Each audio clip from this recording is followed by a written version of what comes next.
again. Welcome back to behind the scenes of the railway series, Thomas the Tank Engine. He wasn't the first engine in the books, but he is the first NWR engine. Here is our little blue tank engine star now. Hello, Mom. Lovely to be here. Nice to see you too, Thomas. So, Edwards told me you worked alongside him in World War I, along with some pre-grouping engines and Midland engines. Care to tell me how you got here? I did do that. How I got here was a bit of an accident. You see, the first shunter of Vickerstown Yard's Billy, one of the W&S tank engines. Wait, Billy was a Wellsworth and Suttery engine? Yes, he was. And there were 4 others too. They were all in a maroon red, by the way, and Billy was later in the NWR red upon formation. Not orange. But as I was saying, Billy went missing one day, leaving no one to run the yards. I won't say how because that will be more relevant for another interview. Okay, I see. Carry on with how you got here, Thomas. Well, a letter was being sent to Doncaster for a G&R J23, but it wound up in Britain by mistake. Due to the war, there was no time to resend the letter, so I was sent instead. I didn't like it at first, but another of the W&S tank engines, Lady, who was based on Livery Polly and was painted Crimson Lake after the NWR formed, was the first to make me feel welcome. She's a real sweetheart. Oh, I can imagine.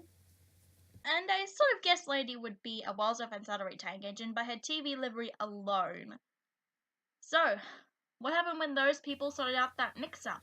After World War I was over, the LB and SCR wanted me back. But my driver and fireman had married 2 local women, moved in with them, and even had a child each. So I was then purchased by the NWR and have been their #1 since. No doubt you would have been proud of yourself. So, on to the stories themselves in your book. In my last interview with Gordon, he said he had to take goods trains as punishment. What was your punishment? I was stuck in the sheds for about a week, and Charlie, yet another of the W&S engines, and he retains his purple livery, just like in Red Wheels, had to take charge of Vickerstown Yards. Lady took charge of Tidmouth Yards in place of Charlie, and Simmons had to do their dirties as well as her own. And Charlie is a former Wellsworth and Suttery engine as well. My goodness. Okay, I won't ask if there's more TV characters on Zodor because we'd be getting completely off topic. Anyway, in the second story, just before you took off, what did make you leave the station in a hurry? There's been a number of speculations as per listed in the book, but what actually happened was that 98462's guard's whistle had gone.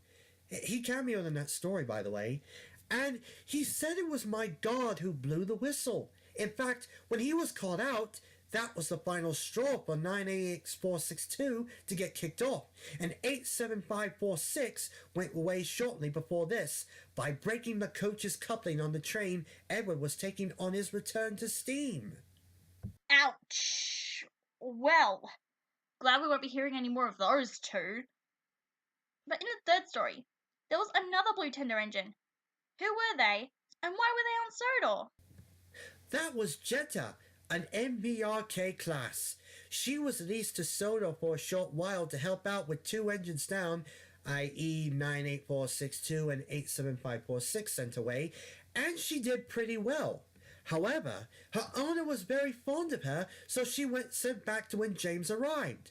Jetta's been saved by the Vickerstown Museum with steam fading on BR. Glad they kept her around. One more question. What got you to choose Annie and Clarabelle specifically to be your coaches? Well, picture what happened in The Adventure Begins, but with a few twists. Annie and Clarabelle were both unnamed at this point. I'll save how they got their names for another interview, as they weren't revealed by name until book 4.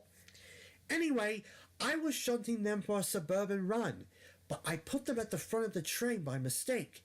As Clarabelle was the brake coach, she had to go at the back, and Annie wanted to be with her. I respected their wishes, and after that moment, a friendship started to build up. I often talked to the two coaches whenever the three of us were on break, and we would exchange stories until my crew arrived or until it was time for them to be taken on another run. By the time I was given my branch line, I knew exactly who I wanted to be my coaches. That's wonderful, Thomas. Thank you for your time.